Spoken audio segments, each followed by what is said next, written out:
Saudações, equipe, espero que todos estejam bem. Bom, essa é a primeira aula do curso BIM, é uma aula introdutória, AutoCAD BIM. A gente tem uma sequência de conteúdo que iremos abordar, como está mostrado aí na tela. Trabalharemos essa parte introdutória e depois começarmos e iniciarmos a desenvolver nossos modelos, nossos projetos parametrizados no software Revit. Mas antes disso, a gente vai fazer uma pequena introdução e uma contextualização de como surgiu aí o BIM, antes disso o CAD, tá? Até chegarmos no software Revit. Então, basicamente, até a década de 60 do século passado, grande parte dos projetos, dos processos, eram baseados em parâmetros ou em processos analógicos. A partir da década de 60 do século passado, a gente teve um desenvolvimento da indústria de softwares gráficos e da tecnologia de informação que permitiu aí com que o computador percolasse em várias indústrias. Nessa época, com foco nas indústrias automobilísticas, nas indústrias aeroespaciais, entre outros. Só na década de 80, que aí sim a tecnologia da informação ela conseguiu chegar na indústria da construção civil, ou no construction business, como a gente chama, que é toda a cadeia produtiva da construção civil, via Computer Aided Design, que é uma tecnologia de desenho assistido por computador, CAD. Até então, até essa década de 80, todos os processos eram desenvolvidos, todos os projetos eram desenvolvidos de maneira manual. A partir dessa década, passou-se a usar o CAD, e aí o processo passou a ser desenvolvido todo em meio digital.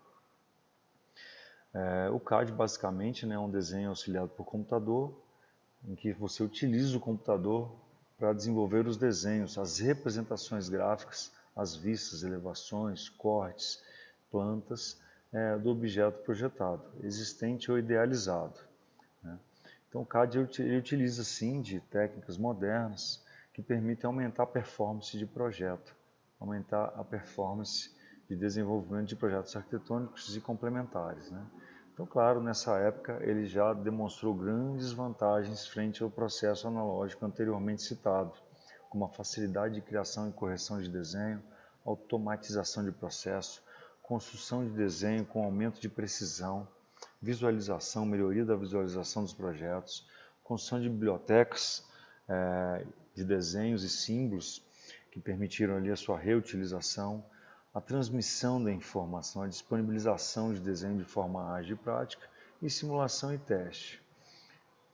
Não só de forma bidimensional, mas também de maneira tridimensional, em toda a cadeia dessa indústria da construção, da arquitetura e da engenharia.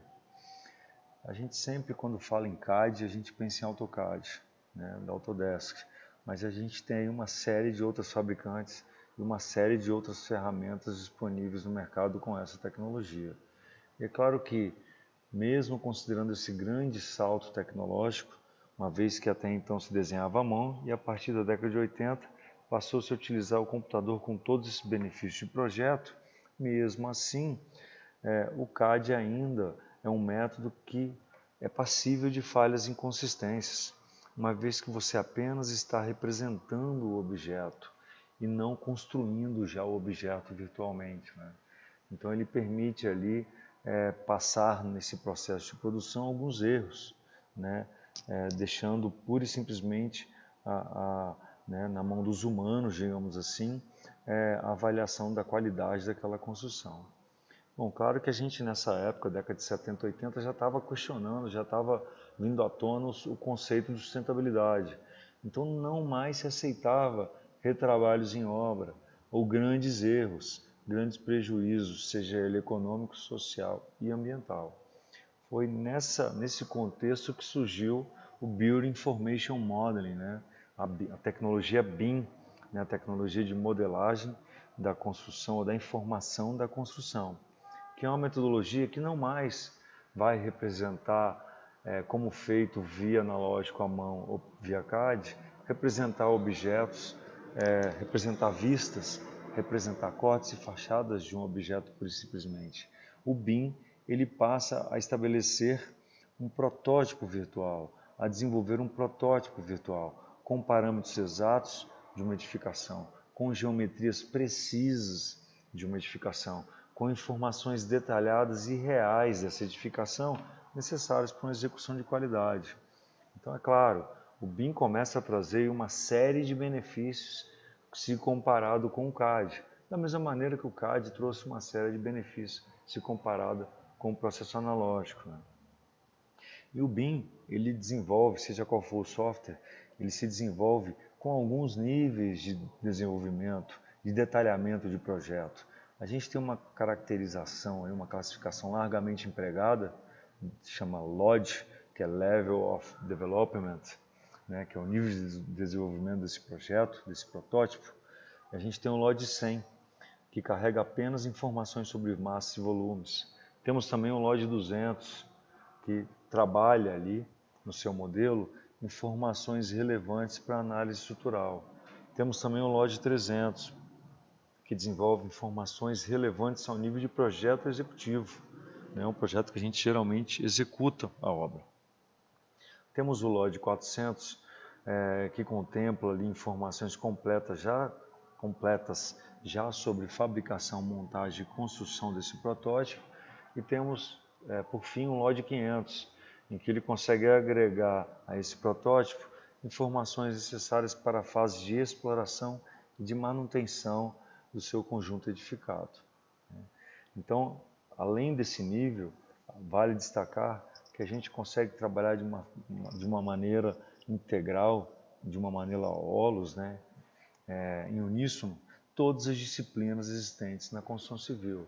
A gente fala todas, a gente fala arquitetônico, a gente fala estrutural, fala, né, os projetos hidrossanitários, projetos elétricos, cabeamentos estruturados, enfim, toda uma gama de instalações necessárias para essa edificação funcionar.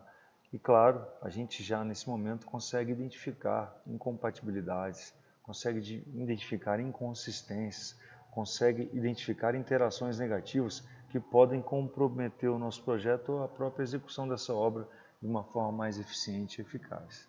Tá? Então a gente tem alguns benefícios aí já pontuados por alguns pesquisadores há quase 10 anos atrás, né, citados aí nessa nossa tela.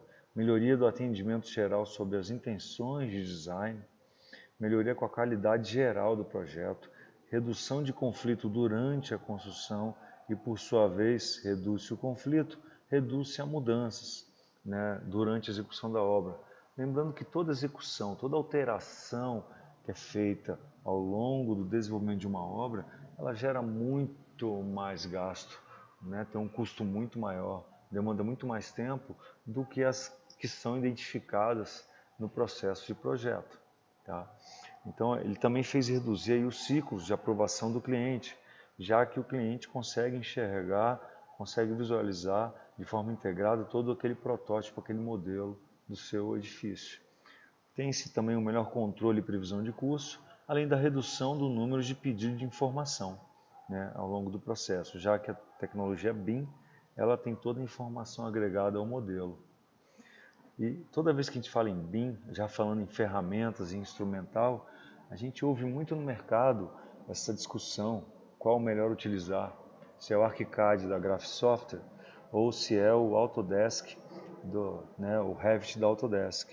E só que a gente não se limita apenas aos dois softwares, a gente tem uma série de outros softwares disponíveis no mercado com esse fim. Então, assim, não existe o melhor software, existe o que melhor se enquadra naquele seu tipo de projeto. Então, isso é muito subjetivo, tá? Não existe uma bandeira a se defender. Existe sim qual que se adequa melhor a cada uma das suas rotinas de projeto. Tá? E, terminando esse módulo, na próxima aula a gente vai começar a trabalhar aí com Revit, Architecture da Autodesk, né? Software, uma das ferramentas existentes no mercado. E até a próxima aula. Bom proveito, bons estudos. Forte abraço, equipe. Até breve.